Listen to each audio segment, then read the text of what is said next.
Well, Ron, where were you born? Where did you live as a child? Well, I lived all over. I was born in California, kind of the middle of it, but then I moved to the Bay Area off and on, and it was during the war, and my folks worked in the shipyard, so we worked in Richmond and Savannah, and so actually I never went to the same school 2 years in a row.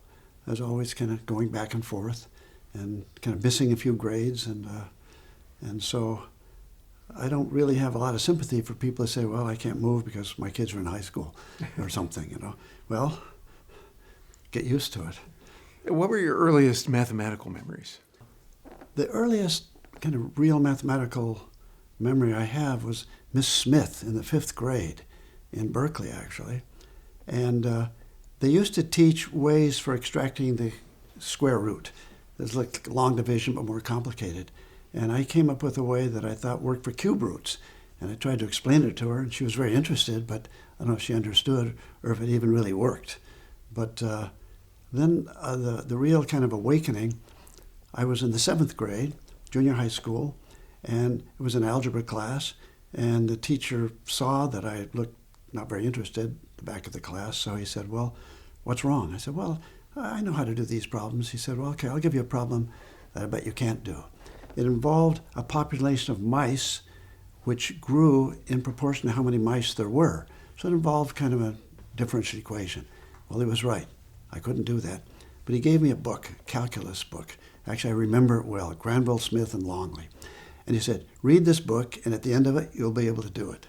And I did, and I could. So that was Mr. Schwab. He was also the chess coach. So I was on the chess team. And so that was my first real inkling. Of course, I always liked astronomy. I still like astronomy. It's amazing. But I think astronomers don't really look at stars anymore. They're sitting in their offices, and the telescopes are in Chile or Hawaii or someplace. So what about high school experiences? In fact, I didn't finish high school. I was in the 11th grade down in Florida at the time, and they had just put in the 12th grade. It was felt before that, well, why waste an extra year in high school? You could be out working. But the Ford Foundation had a program to allow you to go to university before you were drafted. And so I was 15, took tests, and I got admitted at the University of Chicago. And it was quite a eye-opening experience, for sure. Of course, at Chicago, the Great Books Plan, kind of pioneered by Robert Maynard Hutchins, great educational philosopher, that you should be well-rounded.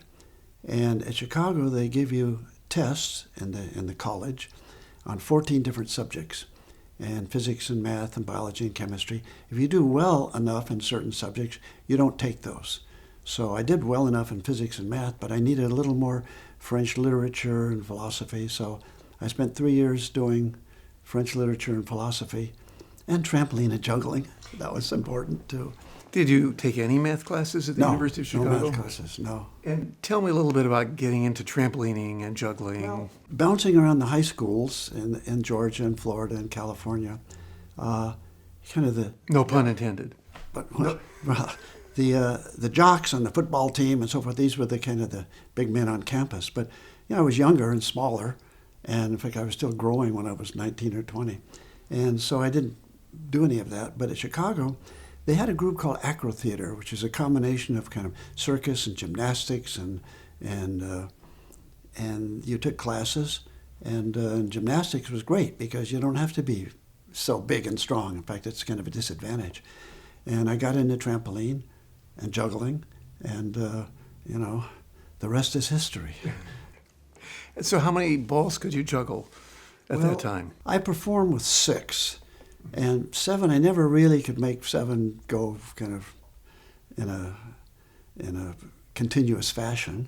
You play with it a little bit. Of course, like every activity, the level has gone up.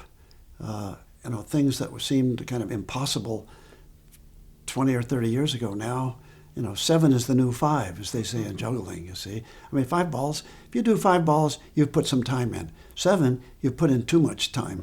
Anyway, people would often rather see juggling 3 torches or 4 hatchets than 9 balls. And so it's the showmanship.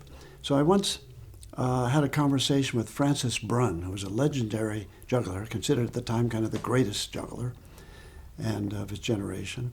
And I asked him, well, who's the best juggler? He said, well, it's easy.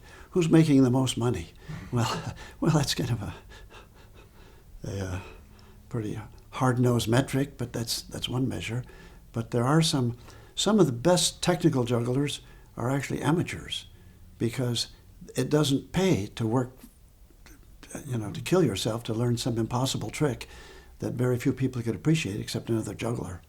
Juggling is often a very social sport, and you end up taking clubs that look, harder than balls. They're a little bigger, they're flashier, and you pass them back and forth to people, and you have big groups, and you can, and mathematicians, and a lot of the jugglers are mathematicians or computer scientists, have patterns, say, on every prime number throw, do something. Well, you're computing like mad and juggling, and it's a real kind of a mental as well as a physical challenge.